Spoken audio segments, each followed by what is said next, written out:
Another Dooley Noted podcast comes to you from the Coach's Podcast Room at Spurrier's Gridiron Grill in Celebration Point. Okay, and welcome into another Dooley Noted podcast presented by Titan MRI from the Meldon Law Gator Studios. Always great to be here. Usually Coach Spurrier joins us on Monday. He's at a golf tournament today. We're going to replace him with another great Florida quarterback, Kerwin Bell. And of course, the head coach at Western Carolina. Thursday's guest is still up in the air. We've got a couple of calls out. We'll let you know who that is. I did want to thank Jeffrey Meldon and Josh Howard for inviting me to the Meldon Law Scholar Athletes banquet on Friday night. It was a lot of fun. Great to see Miles Graham and Ernest Graham. Miles Graham was named the men's male athlete, scholar athlete of the year. And it was just good to see everybody there, and I appreciate them for inviting me. I had a great weekend. I don't know about you, but I had a great weekend. I can't remember what day it was. It was either Friday or Saturday where I just decompressed from the golf tournament and said, I'm going to sit here and I'm just going to watch golf and baseball and softball. That's all I'm going to do. I'm not going to worry about anything. I'm not even going to worry about getting up and eating. I'm just going to watch. I'm just going to sit. And so I just was a lump of clay that was not molded. But anyway, I had a good time. And then my wife and I had a great time Sunday. We went out to Gator's Dockside, our friends at Gator's Dockside. We appreciate them. And watched a little bit of the golf. We watched the end of the golf. And then we came home and we had a good time. It was just a good weekend, good fun weekend without a lot of stress. It's the first time in a long time I haven't any stress.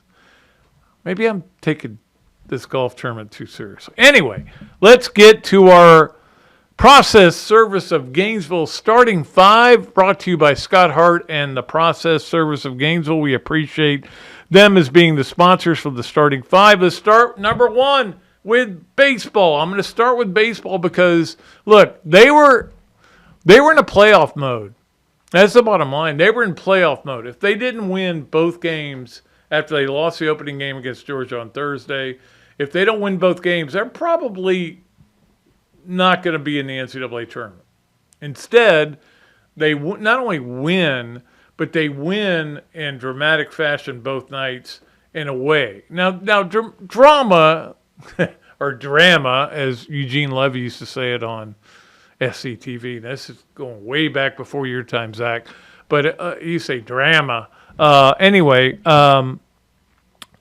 you get a 12-run inning. It's not a lot of drama. But it still was drama because they almost blew that lead. This team is so hard to watch sometimes. But they won those two games. Certainly, let's go to the one of our – we've got two. Do we have two, right? I got the Kluber. Or the Curlin, sorry. The Curlin – Kluber. Or it could be Kluber. It could be Curlin. We'll go with this as our Campus USA play of the weekend, and that was because Cade Curlin, who I've been, kind of wondering about all year, hit 2 homers in this game against Georgia, and this was one of them right here, opposite field, which is all I've been saying all year, guys. Hit it the other way. Hit it where it's pitched. And then Cade Curlin is able to jog around the bases. I feel like he's kind of coming into his – now, I don't know where he is with his hand. His hand got broken early in the year. And I feel like, though, he's kind of coming into that. But still, there's still too many bad swings. Boom! That was not a bad one. That was taking the ball where it was pitched and hitting it the opposite way.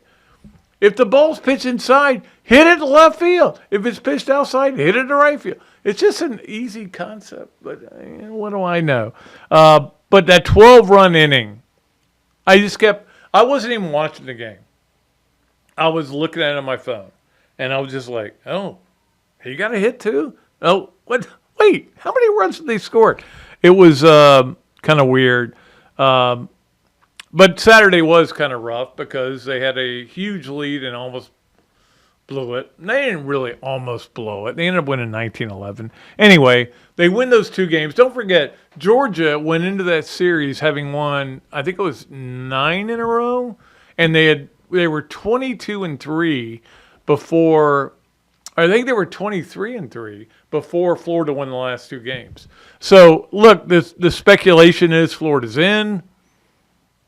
I don't know if they're in or not. I think they need to go ahead and win the first game in Hoover. And, of course, the team bust right there from Athens to Hoover. That's what they always do when they have a road game to end the season. And they play Tuesday night or Tuesday afternoon against Vanderbilt, who beat them 2 out of 3. But they were all in Nashville. So they're okay. Let's see what they do. I think if they lose that game, it's going to be a nervous Saturday. I think if they win that game, it's not going to be a nervous Saturday. When I say Saturday, I think Sunday is actually what I meant, because that's when the selection show comes out. And look, Florida just wants to get in. I think with the season they've had, just get in. Don't not get in. And I think they're probably in, but you never know. They weren't in before that Georgia series. They were not in. But you have to look at the RPI. Florida's 24 in the RPI. They're number 1 in strength of schedule. They played an unbelievable schedule. But they have not won a lot of those games. And I don't know how the committee's going to look at it. Again, the committee is a bunch of faceless guys in suits that are going to sit there and go, well, I think blah, blah, blah. I don't always agree with how they do it. If Florida got in, I would be happy. If they didn't get in, I would be sad. But if they went either way, it doesn't matter. The bottom line is, go ahead and win that Vanderbilt game. Now, I know that we all went into this weekend saying, you got to win 2 out of 3, and then you're in. But then you win 2 out of 3, and you're like, I'm still not sure. But we'll see how that goes going Saturday. And let's go to number 2 on the starting 5. Brought to you by Process Service of Gainesville, which is what softball did this weekend, which was pretty amazing. I love this quote. And again, they did a video from the locker room with Coach Walton. And he said, this is what he said when he walked in and he talked to his team. He said, it's hard damn work looking this good. And I thought that was a great quote. It's hard damn work looking this good, because they won the 3 games 24-2. And you would go, oh, yeah, it's South Alabama, and it was Florida Gulf Coast. Yeah, but South Alabama had won a bunch of games against SEC teams already this year. So, I was a little nervous that they got in Florida's regional. But it worked out for Florida. They got it done. They will play Baylor.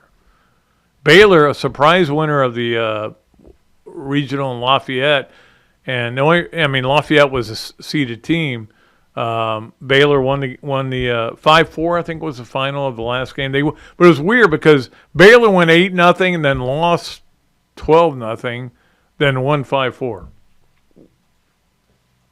I'm getting the hiccups here. All right. So let's, but I will say this. That team offensively right now is as good as anybody in the country. As good as anybody in the country. Now, were they playing against elite pitchers? No. Are they playing against good pitchers? Yes. They were playing against good pitchers. And they just were able to just go crazy. Jocelyn Erickson had a huge weekend. Skylar Wallace, as always. So, good for the Gators to get to the Super Regional, and then it starts Friday. And I know a lot of you are going to be out there. There'll only be like 1,200 of you because that's about all they seat. But I'm trying to think about how I can sneak a press pass because the press box is air conditioned. But they're playing at noon, and you know it's going to be hot.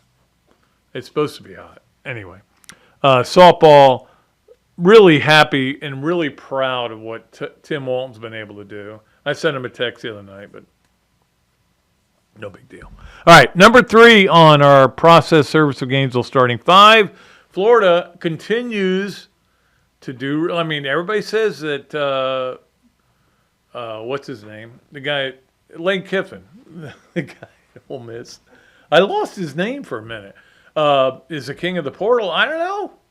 Billy Napier's doing pretty good work in it. Now, I will say this. They get Elijah Badger, who was a wide receiver at Arizona State. And, of course, every Gator fan, and I don't blame you, is saying, hey, another Ricky Pearsall. Well, you don't know that. He's a different kind of player. I think he's more Kadarius Toney than he is Ricky Pearsall. I'll take Kadarius Toney, another Kadarius Toney. But the key is that Florida had to get another receiver. They weren't deep at that position. That was the only position where depth was an issue. They got guys that could be good, but you don't know that they're going to be good yet. I mean, you've got, obviously Wilson's going to be a great receiver. He's going to be could be a first-round pick. But then you got Khalil Jackson, who's good. I'm not sure how great he is. You got a bunch of other guys that I think might be okay. They've lost some guys at the portal. But anyway, this was a big pickup for Florida, and they continue to do well. I mean, with Cormani McClain. And again, I think Cormani McClain, I thought Dave Whitley did a great job of summing it up. It's a risk, but it's a risk that's worth taking. And if he doesn't work out, okay. You got 85 guys, Cormani McClain is actually coming in as a walk-on, but he'll get enough NIL money that it won't matter. But he was, of course, at Colorado, and he was one of those guys that's what concerns me. That's why I wonder if what his effort level is going to be. But I don't know the kid. I can't comment on a young man that I have never talked to or people have never really experienced what he can do. I'm just curious to see how it works out. Now they're loaded in the secondary. They're back to being good at wide receiver. They're loaded at running back. If the offensive line plays well, you're loaded at quarterback. Could be really good this year. I'm going to get to a point this week, or this day. What day is it? Monday. I'm going to get to a point today where I'm going to tell you why it's still a concern, but I like what they did. I've liked what they've done in the portal. But again, there are no guarantees. We don't know that Elijah Badger is going to be a Ricky Pearsall. We don't know that. Ricky Pearsall wasn't a Ricky Pearsall when he got here. He really wasn't. He became Ricky Pearsall. And you know why? He had a great coach, Billy Gonzalez, who's a really good receivers coach. And in a bit, we're going to talk to Kerwin Bell, whose quarterback is actually Billy Gonzalez's son. So look forward to talking to Kerwin about that. Let's get to number 4, which is the PGA Championship. The whole thing with Scheffler, my wife and I were having a fun time because she could not get Scheffler and Schauffele. I said, you mean like salsa and seltzer? Is it Scheffler or Schauffele? I want Scheffler, but I got Schauffele. She's right. It is confusing, but, I mean, obviously, those of us who follow golf seriously pay attention. The Scheffler thing is so weird because it is one of the weirdest things I've ever seen. But these guys were going on Twitter and going, I've never seen anything like this in golf. And I'm like, do you forget what happened with Tiger Woods? Do you not remember that his wife chased him with a golf club down the road and he ran into a fire hydrant? And he was on Ambien and he was all messed up and his face got all messed up and she divorced him afterwards. You don't remember that? That was kind of significant. That was the most important moment in the history of golf. I'm sorry. That was it. The Scheffler thing will all be resolved and it won't be that big a deal. I will say this. My wife's immediate reaction was, imagine if that was somebody else.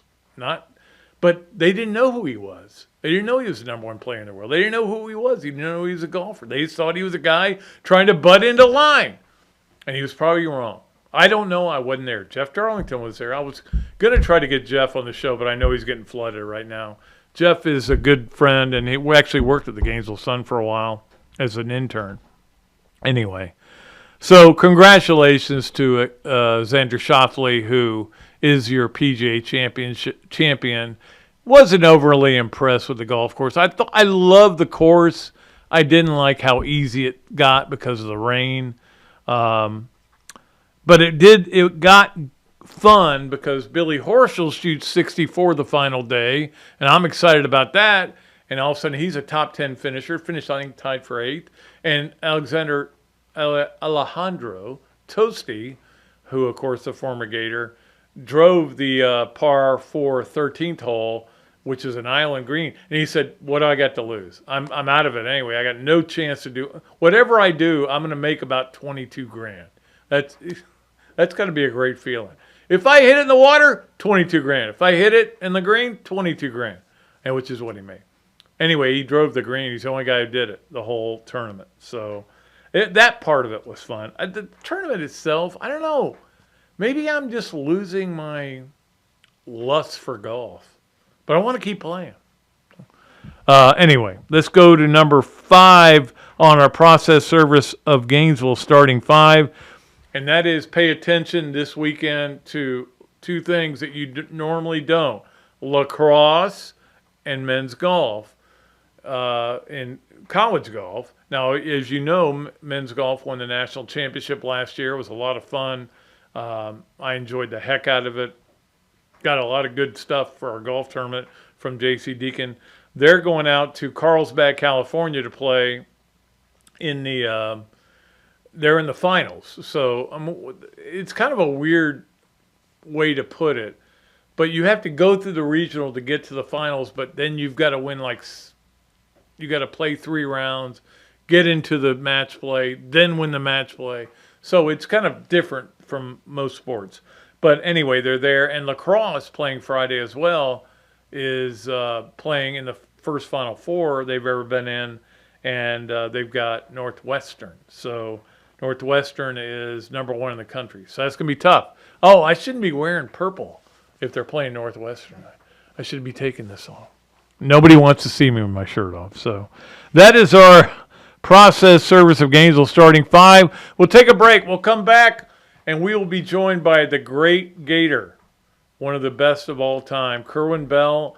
Don't forget, we'll have Robbie Andrew on for Yes, No, Way, or Maybe, and then we'll get to all of our other fun stuff on another duly noted podcast presented by Titan MRI from the Meldon Law Gator Studios. Albert, Alberta, I understand you were witnesses to a crash. Can you tell us about the accident?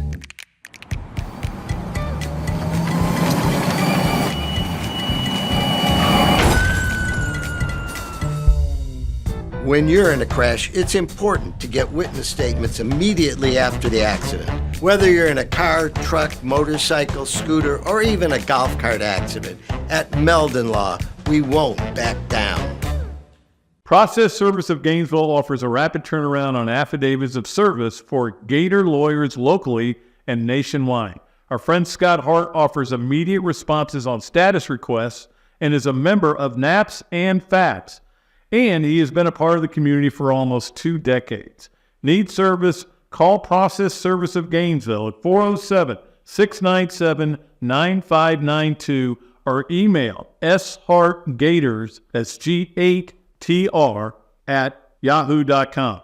And make sure you ask about the paralegal legal secretary bonus program. Things have certainly got a little out of hand lately when it comes to just buying our everyday necessities. Just look at gas, streaming services, and heck, even chicken wings. Well, there is one necessity that shouldn't cost a ton: taking care of yourself and helping fix all the aches and pains in life. And the fine folks at Titan MRI agree. With costs a fraction of what you'd pay at a hospital, you'll not only save money, you'll be taken care of by staff with over 20 years experience. So when you need an MRI, call Titan first, and you can go where your doctors send their families. Now offering CAT scans. Okay, welcome back to another duly noted podcast presented by Titan MRI from the Meldon Law Gator Studios.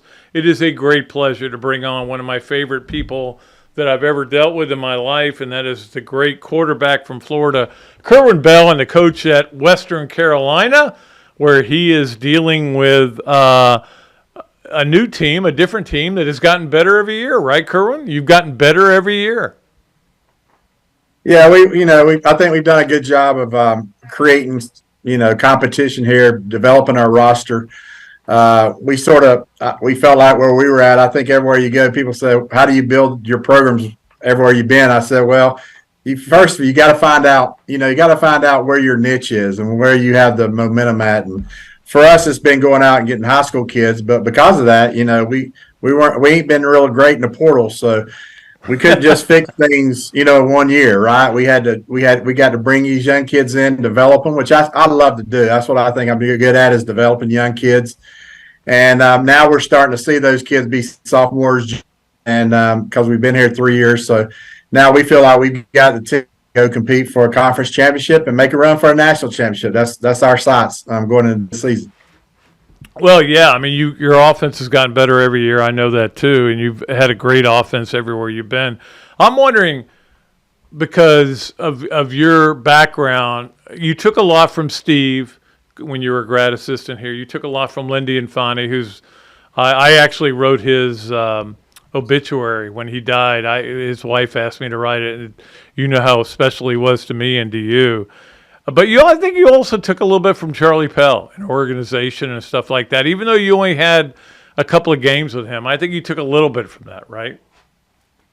Yeah, I tried to take from everybody, especially as I got into pro football and going to different teams, not being a great player, so you get cut and you go to some. But what it really did for me, it just opened my eyes to a lot of different ways to do things. Maybe ways that I didn't think were good ways, but it helped me sort of mature as a person, as a coach when I became a coach, and it's gave me a lot of experience in those areas. And one of the greatest coaches, you mentioned those guys, and naturally they were all great influences for me in career. But and then a guy up in Canada, Don Matthews, won 10 Grey Cups up there, which is like Super Bowls. One of the best coaches. I played better for him than probably any other guy because he just gave you so much confidence as a coach and as a player. And I've tried to do that as a coach wherever I've been and get guys to play at their highest level. I think that's the job that's up to us as head coaches, to get our guys to do that. Now, when you were here with Coach Spurrier, you're only here for a little while because you were hurt, right? And so you came here and you were looking for something to do. And did that help you at all? Did that kind of supplement your the stuff you were learning? When I was Coach Spurrier as a graduate assistant? Yeah. No, Pat, that's how he changed the history of my life, because I never thought about – I got my degree in psychology. I didn't know what I wanted to do. When I went to University of Florida, I wanted to play football, and had no idea about coaching football. It never turned me on to coach. I just wanted to play. Had been to college really for 2 years in 1990, which is coach's first year at Florida. I tore my ACL in that April playing pickup basketballs with the Tampa Bay Buccaneers, and they didn't release me in June. I tried to rehab it, but I was going to have to have reconstruction knee surgery. So they released me, and I called Coach Spurrier, man, and luckily he had a GA spot for me that first year. And like you said, I had, surgery and was rehabbing my knee that whole first year. But that's when I fell in love with coaching the game of football. I seen perfection almost on the field, and I'd never seen that before as a player, so it didn't turn me on to coach. But I seen the ability to almost obtain perfection on the field, especially in the passing game and the offense and the rhythm and the timing and the precision. All those things just, man, piqued my interest. And I knew from that day, from that moment on, that fall of 1990, that's what I wanted to do in my life, was be a coach. Now, I was stupid. I went back because I wanted to play so much ball, man. I went back and played another 10 years professionally and got beat up, and probably should have stayed in coaching at that time. But, yeah, everything I do, especially offensively and the way we teach the game, is a lot of Steve Spurrier stuff, man. I've taken a lot. I've been around a lot of good coaches, man. But as far as learning offensive football and knowing how to attack the defense and the precision within what he did was unbelievable, and something I'd never seen before. And once I seen it that fall, man, I said, this is what I want to do. I want to be a college football coach. And wow. Well, it took me a while to get there, but I played another 10 years and got into coaching. Yeah, so how is it going up there? I mean, I know you guys have gotten better every year, and I think you have a really good team this year. And, I think everywhere you've been near the top or at the top in total offense. Yeah, I think we might be. I'd like to see. I had never seen this stat. I think I told you, man. It's the third place now that we've led the nation in offense. Yeah. We did it at Valdosta State. We did it at JU. So different areas, different scenarios, different levels of football. We've been able to lead the nation. And last year we did it with a bunch of sophomores and freshmen, sort of how we did at Valdosta State when we won the national championship there. Remind me of the same kind of team we had last year. I thought we could have made it. This is one of the most disappointing years we had, because it was my third year. Everywhere I've been able to win a championship in my third year, and I really thought we had the team to make that run last year. Had 8 of our top, there's injuries. I've always, you don't worry about injuries, but this last year was just unbelievable. We had 8 of our top 11 offensive linemen get hurt throughout the season. And our quarterback was playing our third-string quarterback, our third-string running back. The else, we probably wouldn't have been able to make a run just because of our injuries. But I think if we could have stayed healthy like we did at Valdosta State in 2018, we could have made a serious run for a championship in the playoffs last year. We were that good early on. We were 8th in the country, undefeated other than the game against Arkansas, 5-0, and we were just scoring at will on people, offensively, running the football and throwing it. So, I've lost a couple of those guys. My son left now to Pittsburgh. He's offensive coordinator. Yeah, I know. Yeah. I don't know, because I'm not a big fan of their head coach, but I'm a big fan of Cade's, and I'm kind of trying to figure out whether to root for them or not. So. Well, he took 2 or 3 of my players, so 2 receivers and running back. Tailback was awesome, man. He's one of those kids, not quite big enough, but runs 4.3 and was just dynamic. One as good as I've seen, been around. And he got hurt last year, right after that 5th win, middle of the year, and with a hamstring, and never really recovered. So we just had a team. So now we've got, we've lost a couple of guys here or there, but we've got the majority. Like I said, this team has been growing together for the last 2 or 3 years. Now we got a bunch of juniors, sophomores. So we feel really good about the next 2 years. Our quarterback, who is Billy Gonzalez's son, That's Cole. right, yeah. Yeah, Cole is, man, we brought him up here, and he didn't do a lot at Trinity Catholic. They didn't ask him to throw a lot there, so we were sort of. But I loved his competitiveness, man. He was a tough player in high school. And, man, he has really got to play a little bit as a freshman because our starter got hurt as a true freshman 2 years ago. And then last year he won the job, and he was Southern Conference Player of the Year, 28 touchdowns, 8 interceptions, over 3,000 yards passing as a sophomore. And so we feel really good with him coming back, and the talent we have back here around him. We think we can make another run. We led the nation in offense with a lot of young kids like him as a sophomore. We feel like we got a really good team. Jerry Odom's joined me back as a defense coordinator, a former Florida guy. And we've had a lot of success together, and I got him back now as a defense coordinator. We need to improve our defense, and I think if we can do that, then we can have a chance to win some championships. Well, please tell Jerry that I said hello, because he was one of the great players at Florida, and I have a lot of respect for him as a player. And you were a great player at Florida. You know that. It's hard to believe how long ago it was that you walked on that field in Tampa to start that game against Miami as a former walk-on who was 8th string, and then all of a sudden is starting that game and had an unbelievable game. And, of course, Eddie Brown killed you at the end. But when you think back to that, does it feel like a million years ago? Man, you look at the uniforms and CV, it's like, dang, that's a long time ago. Yeah, it does. 40-something years, probably 40 years was 1984. Yeah, I have a 40-year reunion. Somebody said about the SEC team that won it that year. In 1984, and you won it. You won it. There's no doubt about it. And I will always, like Spurrier stands up for that 90 team, I'll always stand up for the 84 team.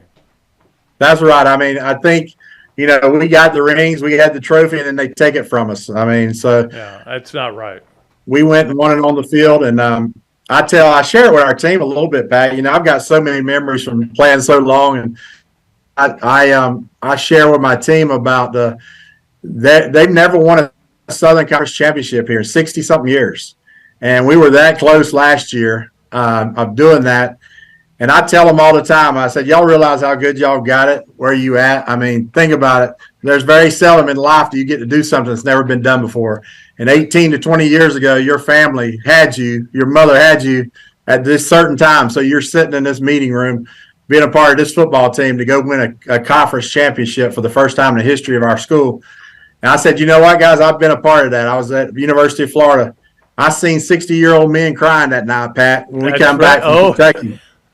You know, everybody's in the streets. They dipped the plane, right? They dipped the plane wings, yeah. And then you get back to Gainesville, and the streets are full, you know, and I seen 60-year-old men crying. And I think on a smaller scale, we don't see that here. This year, we won the championship. And there's nothing like it, man. You know, I'm 57 now, 58. And, you know, it's memory I always have. And like I told these kids, when you're able to do something for the first time, you got to put everything into it. You got to believe that this is our time to go do it. And we got to make sure we take advantage of that. And that's what our kids are doing. And we had a great off season, and I feel really good about us going in and having a great year this year. Yeah, I think so. I follow you guys all the time, and I know that it was a struggle the first year because you were kind of inheriting something that you had to build. And last year, I mean, obviously you've gotten better every year, and at Western Carolina. Now, it is pretty amazing though. I'm wondering if when you went to Western Carolina, you knew what a catamount was. Well, I knew it was some kind of cat, right? A mountain cat, something like that. But I had never seen one really. But no, it's you know, Pat, I grew up in Florida, played at the University of Florida, and then I had my time in Georgia there, South Georgia. So, man, I've been around at Valdosta State, been around a lot of great football and places where people love the game. I never thought North Carolina was like that, but the western part of North Carolina, man, up here in the mountains, these guys love football. And I just think it don't mean so much for us to be able to do what we're going to do here is to win a championship, bring a championship here to this university, because they pack. You realize we're like the 15th ranked in the nation in attendance. We're number one in the SoCon, and they've never won here. And they still have been number one for the last 10 years in attendance. So these people are hungry, and it's fun to be able to go to a place that's never had a lot of success and be able to do the things that we've been able to do so far. And I think, like I say, the next couple of years, I think we got a chance to make a really good run at it. Well, that's a Spurrier philosophy, is go somewhere where they've never done it. He's always said that. Yeah, he did it at Florida. He did it at South Carolina. He thought he was going to do it at Washington. Didn't work out. But, there's no doubt about it. That's a big part of it. But going back to your 4-year run here at Florida, it had to be an incredible I mean, you got married. There were reporters at your your marriage showing up at your wedding. You had a team that went 9-1-1, 9-1-1, and then obviously the last year the probation had hit, and I know that you obviously would like to take that Miami game back where your 4 points were scored on 2 bad snaps. But other than that, you had a good year. Well, it was a great run. You know, them 2 years, the 84 and 85, was as good as I think Florida's been in a long time. I think we were a dominant football team in SEC, which is hard to do, you know, during that 2-year period. And it was drastic what the probation done to us. You know, we had second, third string guys that could start for a lot of SEC schools during that 2-year period. And then in 86 and 87, we had guys starting it, shouldn't have probably been starting in the SEC. So we finished 6-5 those 2 years. But I'm proud, that we were able to have 2 great years, but I'm more proud too that the last 2 years we just held the program together. You know, through the probation, we kept winning. We still had 2 winning records. And we battled and turned it over to Coach Spurrier then in 1990 when he just took it to a different level. But I'm proud of what we did, not only those 9-1-1 years and winning big, but also what we were able to do those last 2 years and just fight like heck to have a winning record, and we were able to do that. Pretty amazing what happened in 86 when you have the comeback against Auburn and legendary running into the into the end zone and almost breaking your leg. Who was it that landed on you after you scored that 2-point conversion? Was that it was an offensive lineman, I remember. Yeah, big Billy Sims, wasn't it? Bill Sims, from California. He jumped. I had bad tendonitis. Yeah, my knees were caught underneath me, and he jumped, and all his weight, and it hurt my other knee. Then I had problems with my other knee. But yeah, I know people talk about it all the time as the slowest 5 yards they've ever seen ran. But you know what's funny about that game is I'm at that game. I'm covering that game. And I called my dad. I go, Dad, we're going to Florida, Georgia. I'm gonna get tickets. We're gonna go. And we sat in the stands like regular fans. And that was the Ricky Nattil game where you threw him the 2 touchdowns, and you guys were awesome in that game. It was amazing. I loved that game. That's one of my favorite games in my life. Which one are you talking about? The '86 game, the '86 Florida Georgia game. Florida, Georgia, yeah. Yeah. So it was a week after Auburn, yeah. Yeah. Well, Georgia said funny in '84. I think it was 7 years hadn't beat Georgia with Vince Dooley, and we had the dominant team that year, and had the great goal line stand. I hit Nattil with a 90-something yarder to sort of wrap it up. 27-0. The next year, the old Coach Dooley, man, he sort of outsmarted us. Coach has always been known as a guy who sort of bend but don't break defense, and never blitzed you very much. Not really all out blitz you. He might bring one extra or something. But that 1985, we were coming off that big win against Auburn at Auburn. Won was for the first time ever. Number one in the country. Yeah, and I think we were a little big-headed. We didn't take Georgia that serious. They didn't look that good going into the game. But they had 2 freshman tailbacks, you remember, Ware and Worley Henderson, and maybe? Henderson. Worley and Henderson, yeah. And but on offense, I threw for 400-something yards. I remember we went up and down the field. But when we get inside the 20, man, Coach Dooley, they really came after us. And back then, we didn't have any checks to get to protections and do things like that. And we just couldn't score. And the next year, though, I think in '86 is when you were there. You just start talking about we were ready for him the next year, and in '86 and we checked us some max protections and got Ricky 1-on-1. He scored 3 touchdowns that day, I believe, and we were able to beat him. So yeah, it was a good play in Jacksonville. A lot of college people even college players don't get to experience that kind of just intensity that we had when we played Florida and Georgia in Jacksonville. It was a great regular season games. I talked to Ricky the other day, about 3 weeks ago at the spring game, and he was mad at me because I didn't include him on the top 10 receivers of all time. And he was trying to tell me what he would have done under Spurrier. I go, yeah, but you didn't play under Spurrier, so I can't define what you did. But he was a great wide receiver. And I mean, to do what he did in that '86 Auburn game with a separated shoulder was unbelievable.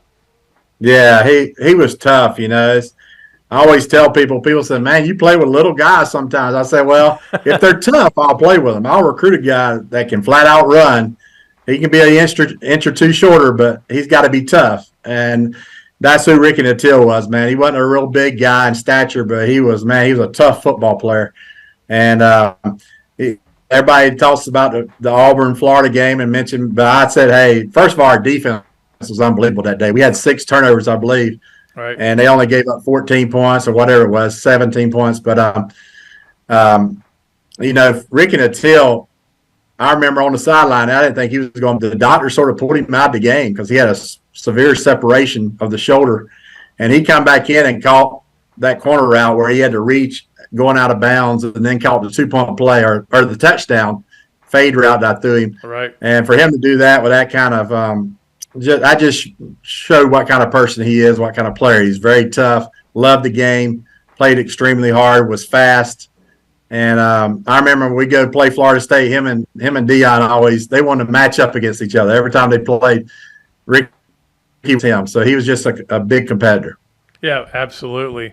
We'll let you go, but I did want to ask you about what you think about this year. What's your schedule look like? When do you open up, and what do you think is going to happen this year with your football team? Well, we like I say, we got a lot of guys back, and man, you talking about this portal situation. You know, we just had 2 guys that we had committed to us, but you know, in the portal, you are the victim of the portal. I mean, the portal everybody's happy about until it's like a school like yours where you're gonna develop guys and then lose them, or you're gonna get guys to commit and they go, oh, he might be pretty good, so we're gonna lose him. Yeah, I mean, we hadn't had a big deal with it the last couple of years. We kept majority of the guys that it might be guys that need to go on to another place, and they weren't going to help us too much. But yeah, we lost, with Cade going to Pitt, we lost a couple of really good football players. But like the portal, it's not like when you sign a guy, they're not committed to you. They are committed to you. They really can go anywhere until the first day of summer. So right. You see all these kids saying they're going places, man. Until they get in school, that's when you have them. So, because not like coming out of high school and signing NLI. So we had 2 guys committed to us, and James Madison and some other schools have come in and offered them money, I'm sure, and things like that. So we're still looking for guys up until the last minute here of June before we go to summer, to summer camp and bring our guys in for summer. We got a couple more positions we still got to fill, but we open with North Carolina State on the road. We always that'll be a big test for us. Then we have a couple of out of conference games in Campbell and I think Elon, but then we go to Montana. Pat, that's gonna be a big deal for us. Montana's that western area. It's funny, the FBS, the Southeast sort of dominates, right, with the SEC and all that. Not FBS. But FCS, man. Yeah, FCS is, the Midwest and the West. Montana, South Dakota State, Montana State. I mean, all those schools, there are not a lot of FBS schools out there, so they sort of get all the talent in that area. And they're a really good football team. So we've got to go out there and play a regular season game. And so that's going to be a good challenge for us to see where we stack up and play. And then we get an open week, and then we have our conference, which is the Southern Conference. Man, I've been impressed with this conference. You play a lot of good football. Sanford's in this team conference, Furman. They're coming to Gainesville this year, yeah, East Tennessee State. So there's a lot of different variety of teams that's in this conference, and I think it's the oldest conference in college football. It's been around a long time. Yeah. And Florida was in it for a while. I think Auburn, Alabama. I think there's been a lot of teams been in the conference. Are you? Have you ever thought about? To go win it. Have you ever thought about trying to schedule a game against Florida? Or do you do the scheduling? Actually, I know there's been a couple of talks, because we're trying to find a money game and they're trying to find some. I don't know if it'll work or not. That's down the road, probably 3 or 4 years. I don't know who I'm rooting for there. Yeah. Who am I rooting for there? I would like to. I'd like to go to Florida somewhere and play a school, and man, university would be a great place to play just because our footprint in recruiting is down there. I mean, we started here with 3 guys from Florida. Now we've got over 50-something guys on our roster from Florida. That's the way to build it, right? Yeah. Yeah, I mean, I've got a lot of connections down there through the JU connections. We won a lot of championships there with those guys. A lot of them came up to Valdosta State, and we won a national championship with them. And that's what's helped me here, to be able to build this thing is that people in North Carolina, Western Carolina have been so bad for years. I mean, they were 1-10 the year before I got here. I think 3-40-something the last 3 or 4 years. The high school kids up here in this area, well, let me see if I can get something better than Western Carolina. So we never could get them to commit. But the Florida guys, man, I'm so proud of just what we've been able to do with those guys, and the coaches believe in us. And they told their guys, we had the running back that's now at Pitt. I mean, he had FBS offers, got dropped, and his coach said, hey, if you can go play for Kerwin Bell and his staff, man, they're going to win. And he came here, committed. We had a bunch of guys committed that were FBS type players that got dropped. And that's helped us build the kind of program that we've got right now. We've got a lot of talented kids, and Florida's been a big reason for that. Over 50 guys on our roster. Right. So it's always good to go play a game down there, just so those guys can go back home and be a part of it. Yeah. Absolutely. The fact that you're 58 makes me feel old, and I'm way older than you, but it makes me feel old.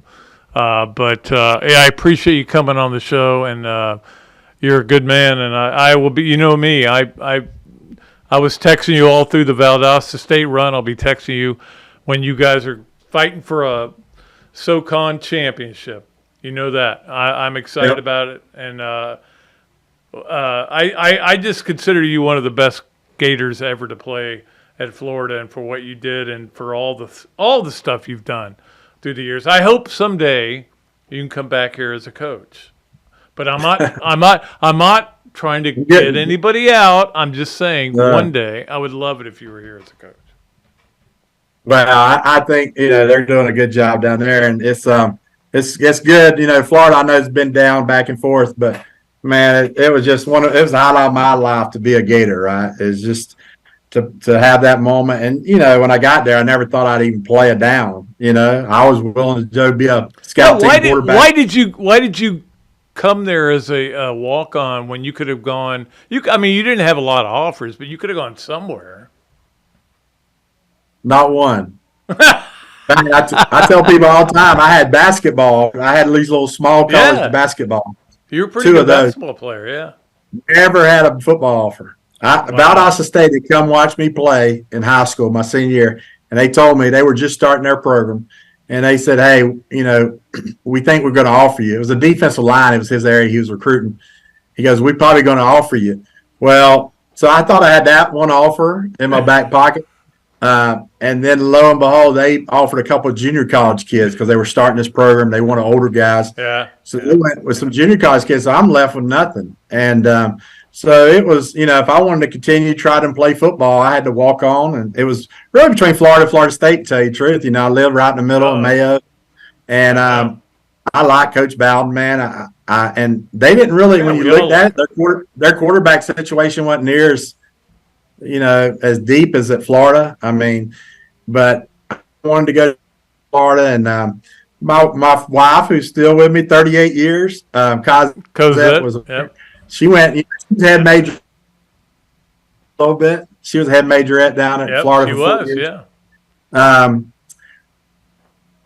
But I love the Gators. You go to games with her and her dad and them, and just fell in love with Florida. And went there, like I said, I remember this, Pat. I tell people all the time, man, I was 8th-string quarterback when I walked in there. And people say, how do you remember that? I said, listen, it's very traumatic when you walk in there and you see your name number 8 and there's 8 quarterbacks. I said, that'll last the rest of your life with you, Because I still remember looking at that depth chart saying, what in the world am I doing? I'm never going to play here. And can you name the 7 guys that were ahead of you? Oh my God! Like Dale Dormany, Wayne Peace. Wayne was the starter then at that time, and then Dale Dormany. Mark Massey. Mark Massey. God, I'm trying to think of. I can't think of all 7 of them. There was 4 or 5 of them that came in there together with Wayne. Brian Fox, was he on that?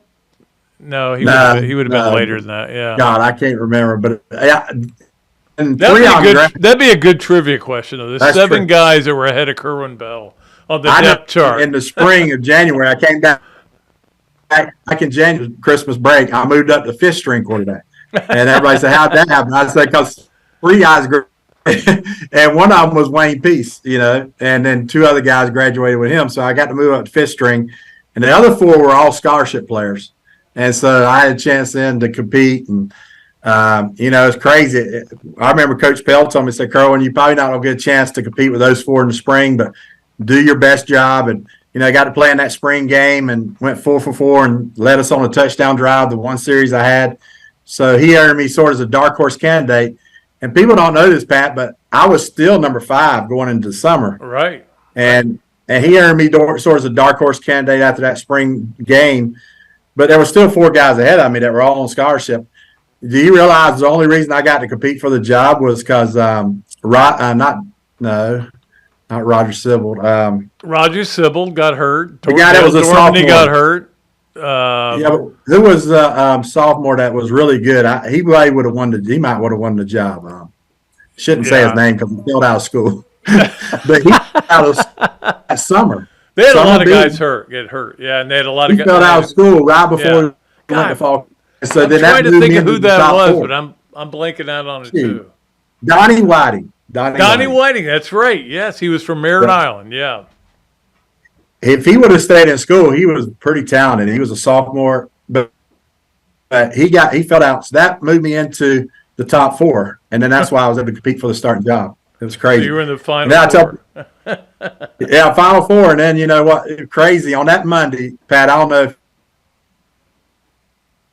Pell called all four of us in, and he said, "Dale, you grade out the highest. You know, in these last 3 weeks of fall camp, you grade out the highest. You're going to be a starter."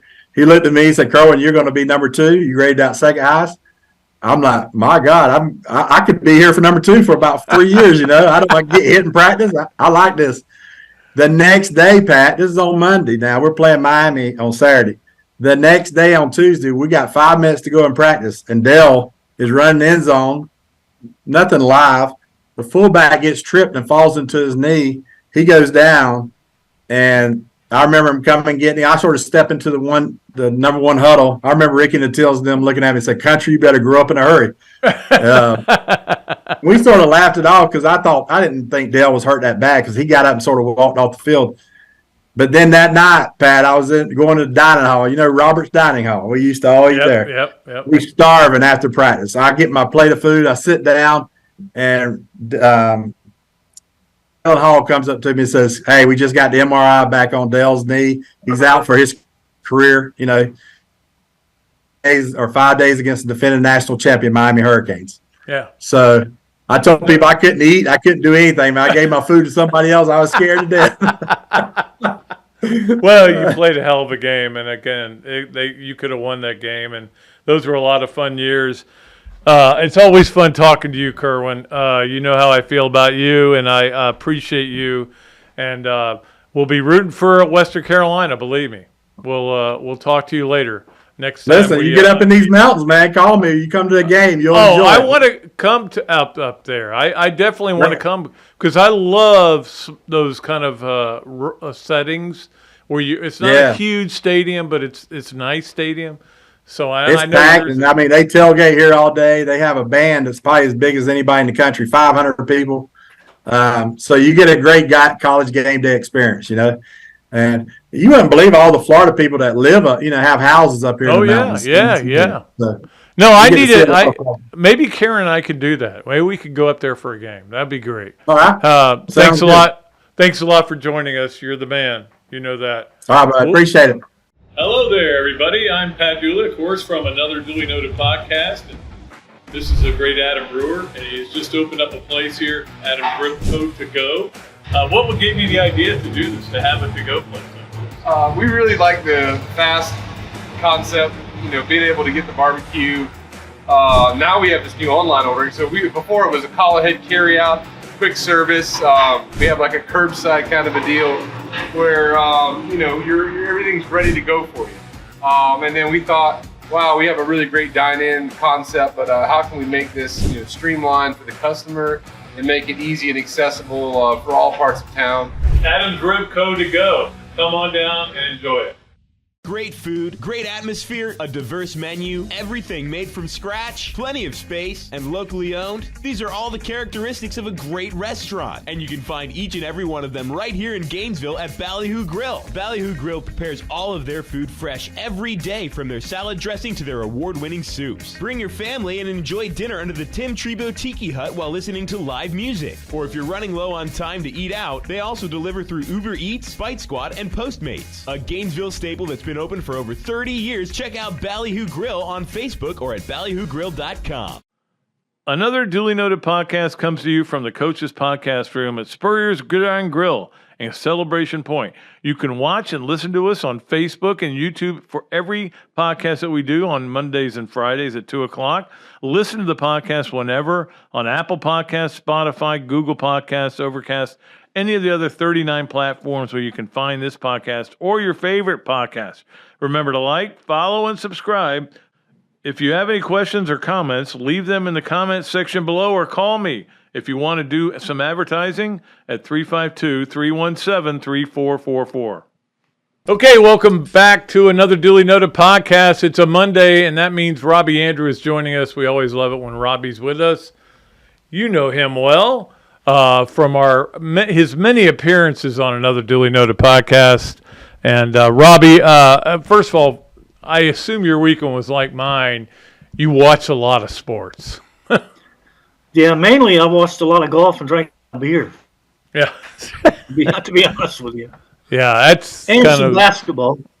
Yeah, I did, and I also watched. Karen and I went to Gator's Dockside and had a few free drinks there. Karen got a little bit loopy, but it was okay. Yeah. She ended up good. talking to this guy to my right who was a golf teacher, but he said he was a teacher in a field, like a field. Yeah, it's not like at a golf course. It's like he's a teacher. I know where that guy is. I walk by there occasionally. Do you? Really? Yeah. He's got a mailbox up front and a lot of Yeah. Yeah. Yeah, he was telling us about that. And he was telling us you about can how walk you should hit a lot of shots the opposite way. Like, for me, it would be left-handed because your right hand's a more powerful hand. Yeah. And I'm like, but that's not going to do me any good. I'm not going to hit it good left-handed. So I'm not buying it. I'm not buying his theory on golf. That guy needs to hook up with Morrick Hall and get him to quit hitting that freaking banana ball of his. I know. A fade is one thing, but he's playing a slice now to the point where he's losing 34. I know. I watch these guys play, and I play a lot of golf. And on Sunday, I was begging my wife to let me go to the golf course. She goes, "No, I know what you're going to do when you get out there." I go, "No, I'm just going to play golf." "No, I know what you're going to do when you get out there." I go, "Well, you're right. I'll probably do that." Yeah, she knows you can. Yeah, but I hit a lot of cuts now in my old age. Yeah. I'm coming over the top a little bit more.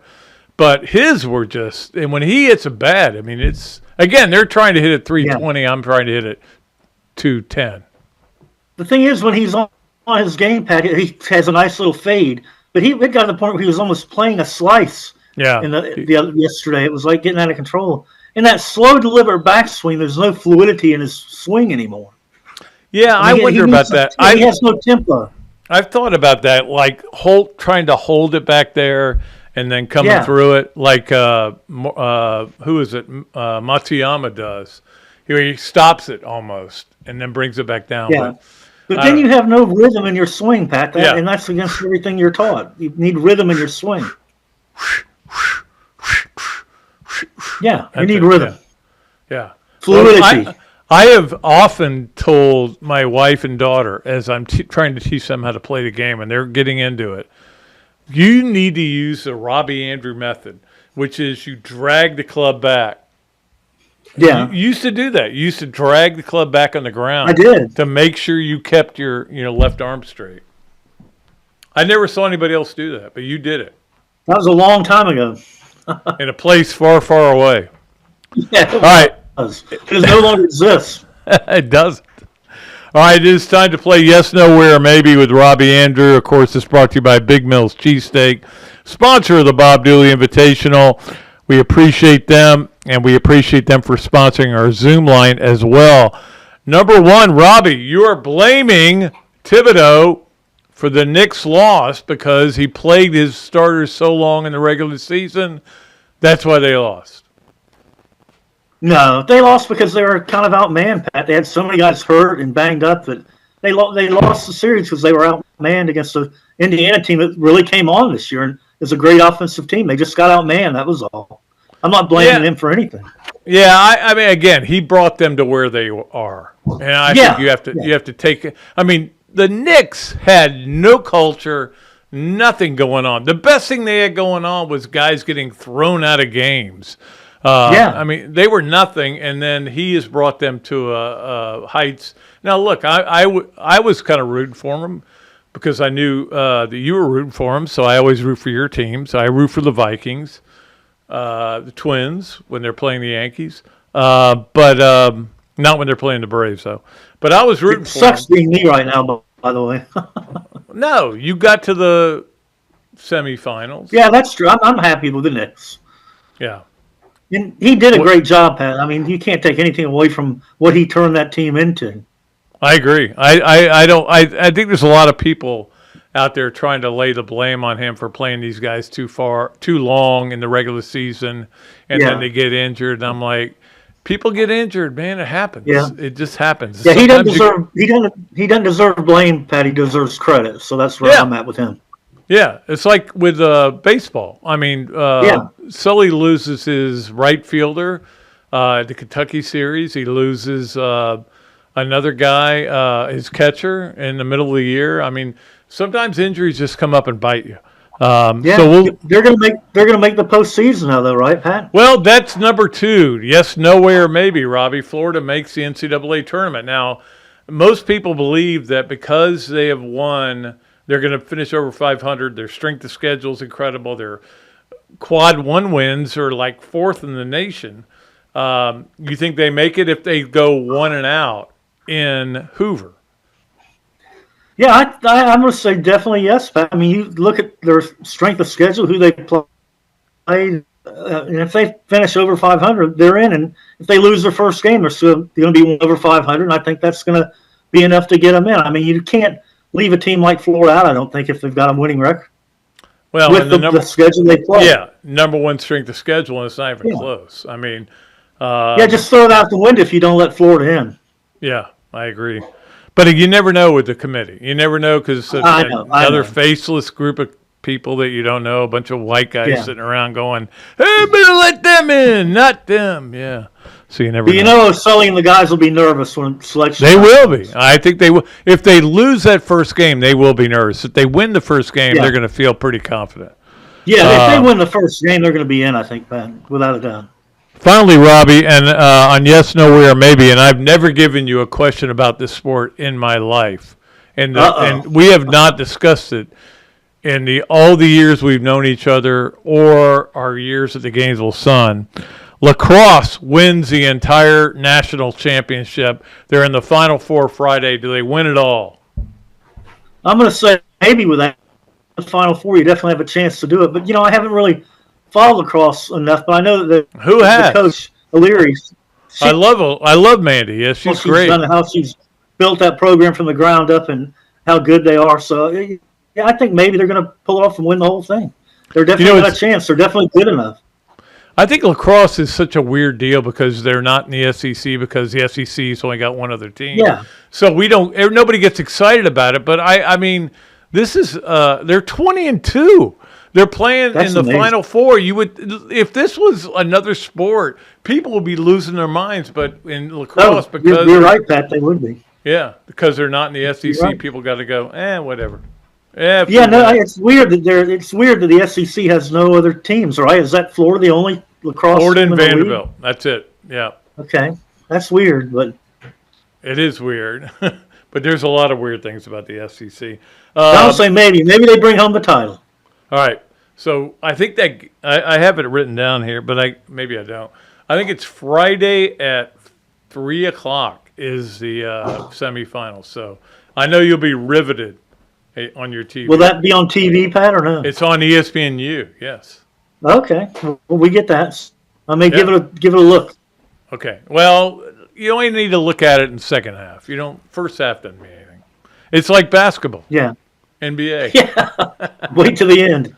All right, Robbie, we'll let you go. Thanks again as always, for being here. I'll see you on radio today later. I'll see you later today. All right. See you, buddy. Okay, Pat. Okay, always great to have Robbie on the show. Appreciate him. And let's get to our Adams Ribco to Go Gator of the Week. I could add a lot of choices, but, I went with something a little bit different. And that is Josh Liendo, who has been the Gator of the Week before, a swimmer from the University of Florida who qualified for the Olympics. I think he may be the first Gator to qualify for the Olympics. There may be others, but Josh Liendo has qualified in 3 events for Canada. Now, obviously, Canada's probably not as good at swimming as we are, but that's okay. But he's very good, and he's been unbelievable this year and had a great year. I think he set 3 Canadian records. Now, again, a Canadian record, I don't know how fast it is. I just know that he's in the Olympics. And that's another Gator in the Olympics. There's going to be a ton of them. I got to write about it at some point for, I know for the Gator Nation Newswire. I need to get into that. But anyway, I know Josh Lando is going to be one of them. So he is our Gator of the weekend because he qualified this weekend in 3 different events. So that'll give me another reason to watch. Like, I'm trying to come up with reasons to. I know I'm going to be into Grant Holloway. We're going to get Grant on the show. I know he's at a track meet this week, I think. And we're going to get him on the podcast coming up. Played in our golf tournament. He's a great guy. I love that guy. But we'll see how many former Gators or current Gators and Josh Leando's a current Gator will be in that event. Or the Olympics. All right, let's get to our Adams Ribco to Go Gator of the weekend. Appreciate Adam. Let's get to our Leonardo's at Millhopper quick picks. Appreciate Kyle Cohen over at Leo's, and I got to go buy. I got this book that I gave him last year and signed, and he left it. He forgot it at the tournament last year, and I've had it in my garage forever. And now I finally have it back in my car, so I'm going to take it to him. Kyle, know that's coming. Our pick's going to be pretty simple. And you guys did good. A lot of you picked Florida to beat Georgia in the Saturday game, which I would have gone, I don't know about that. And they beat them 19-11. So, I mean, you guys did good. I'm proud of you. Let's get to our Leonardo's quick picks. And by the way, the guy who won the last one should have his stuff by now because I sent it Thursday, last week. It's going to be simple. Tuesday night, Florida, Vanderbilt, who wins? Simple. Pick Florida. I know you're all going to pick Florida. Some of you will pick Vandy, just to be different. And I don't know who's going to win. Vandy won 2 out of 3 early in the year. I think Florida's playing better than Vandy right now. So that's your Leonardo's and Millhopper quick pick. Let's get to our Hesser and Kipke 3 things. Of course, Hesser and Kipke is a Gainesville law firm specializing in the areas of family law and workers' compensation. If you're a loyal listener of this show, you know who we are by now. If not, Google the firm, check out the reviews, and hear what our clients have to say. Ken and Jennifer can be reached 24/7 via call or text at 352-339-9920. That's 339-9920 here in Gainesville. Or if you want to come in from out of the state, they'll be happy to take your call. Let's get to the 3 things. Number 1, home court advantage. We don't need no home court advantage. What are you talking about? So yesterday we had 2 Game 7s. Guess what happened? Visiting team won both. Denver down 20 or up 20. Couldn't hold a lead at home. I don't know what happened. I think they just kind of went, this is easy. We knew this was going to be easy the last game. Got to give the Timberwolves credit. They were up 20 in the third quarter, too. But I have learned this about NBA games. Don't watch it until the fourth quarter. And if the fourth quarter is close, watch it. If it's a blowout, then you probably know it's going to be a blowout. And then the Knicks lose at home. And I know we talked to Robbie about that. And they lose at the Garden. And that had to be devastating. But however, I will say this. The Knicks they're going the right direction. So I don't care about the Knicks. But if I was a Knicks fan, I would say, hey, we're going the right direction. However, we lost at home with a chance to go to the NBA conference finals. And you got to be going, what? Again, Jalen Brunson broke his hand. They've had all these injuries and everything. I get it, why they lost. And we want to blame Thibodeau, like I said. It's okay. All right, let's get to number 2, which is on the Hesser and Kipke 3 things, which is that we are now going to have 6 different champions in 6 straight seasons. Interesting, right? Obviously, Denver last year, they aren't going to be the champion this year. I did enjoy watching that Denver team last year. I don't know why. I got into them last year. Anyway, it's also interesting that in the last 5, seasons, no defending champion has made it past the second weekend. And that tells you that, man, once you are the hunted, it's different. And Jamal Murray talked about this. He goes, we weren't the hunter, we were the hunted, and that was, I'm like, well, you got to play like you're the hunter all the time. You can't ever say, hey, we're the best team. Let's just see how this thing goes. You have to say, hey, we didn't do anything. Last year doesn't matter. But it is amazing. 6 seasons, 6 different champions. We used to have Golden State. You had the run of the Lakers. You had the run of the Bulls, obviously. But now it's NBA is different. I have watched a little bit of it. I haven't watched a ton, but I do watch late. And I always have it on the second TV. I'll be honest with you. I'm hooked on softball. I'm sorry. I'm just hooked on it. I love watching the Gators play in softball. I love Tim Walton. He's a good friend. And but I also watch the other games. I'm curious what happens in some of these other games. And the games are over in 2 hours. It's a beautiful sport. It is the beautiful sport. Any game that's over in 2 hours is the beautiful sport. This goes back to my old days as a sports writer. Finally, number 3 on the Hesser and Kipke 3 things. ESPN came out with its new power ratings, which mean nothing. But I still think it's worth. I was curious because I said, I wonder if because of all these acquisitions Florida's gotten in the portal, and they've done a good job in recruiting, and they've really got some good. I think this team is talented, really talented. Maybe they sneak into the bottom of the top 25, but no, they weren't in there. I don't even think they were considered. But here are the teams that they're playing. This is their rankings this year. Now, again, I have done all these different things about how Florida's schedule is not as tough as everybody thinks it is, because if you look at last year's schedule, it was tougher, actually. Open up with Utah versus home at Miami. I went through the whole thing, okay? But still, you have to acknowledge this. So here are the teams they're playing. Here's their ranking according to ESPN's power rankings. 1, Georgia, which I don't buy. I don't think Georgia's going to be the best team in the country. But 1 is Georgia. 3, 6, 8, 11, 14, 15, and 24. That's their schedule. So that's 1, 2, 3, 4, 5, 6, 7, 8. 8 of their 12 opponents are ranked in the preseason top 25 according to ESPN's power rankings. Does it matter? No. What matters is that you go beat those teams. You go win those games. I mean, look, Miami's one of those teams. I think they're 24th. Go beat Miami. Guess what? You're now number 24.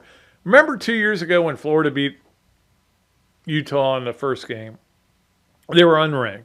And all of a sudden they were ranked 11th. And I was like, oh, God, they're not that good. That is the worst thing that could happen to them, and it was. They ended up with a very average season, under 500. They need to beat Miami, but I don't care where they're ranked. I hope they don't rank them. I want Florida to be unranked all year and go 12-0. That would be the perfect world. Perfect world, 12-0, unranked. So you don't get too full of yourself. Anyway, that is our Hesser and Kipke 3 things. We appreciate Ken Hesser and Jennifer Kipke for being major sponsors and major sponsors of our golf tournament. Speaking of major sponsors of our golf tournament, the Swamp Restaurant Games of the Week. We've got a few for you here. And again, Florida plays Vanderbilt 5:30 on Tuesday. And that game will be on Why is my phone ringing? Oh, it's Bianchi. Well, I think I was about to announce Bianchi as being my guest for Thursday, but let's just put that phone aside for a minute. Florida Vanderbilt is 5:30 on the SEC network. And then if the Gators play again, they play Tennessee, which is the number 1 seed, which is not going to be good. The weird thing is you go single elimination, then you go double elimination the way they're doing it. I still have not sure what they're going to do next year. I think they're going to let all 16 teams in next year and just play single elimination the whole way. I think that's what they decided. Anyway, if they do play again on Wednesday, it'll be a 5:30 game as well.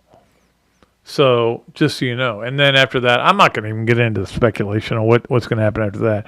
NBA games, Tuesday night, Indiana at Boston. I will be watching that game. Here's a weird thing. I want Horford to win a ring, okay? He's already got a lot of rings, but I want him to win that ring, the NBA ring. But I kind of like that Indiana team. They just... I don't know. They got a lot of players I like on them. I love Halliburton, you know. I don't know. I don't know who I'm rooting for in that game. In fact, I'm totally perplexed on who I'm rooting for in any of the games. Wednesday, by the way, that game is at 8 o'clock on ESPN. Wednesday, Dallas at Minnesota. That'll be fun to watch, too. I think these are, I don't think they're traditional games for the NBA Final Four. But they're going to be fun games. I think they're going to be fun. Anyway, that game's at 8:30 on TNT, if you're wondering about that. All right, we'll be back with another show on Thursday. Maybe Mike Bianchi will be our guest. I'll find out after I answer his cell phone call. But he may not be. We'll have somebody on Thursday, I promise you.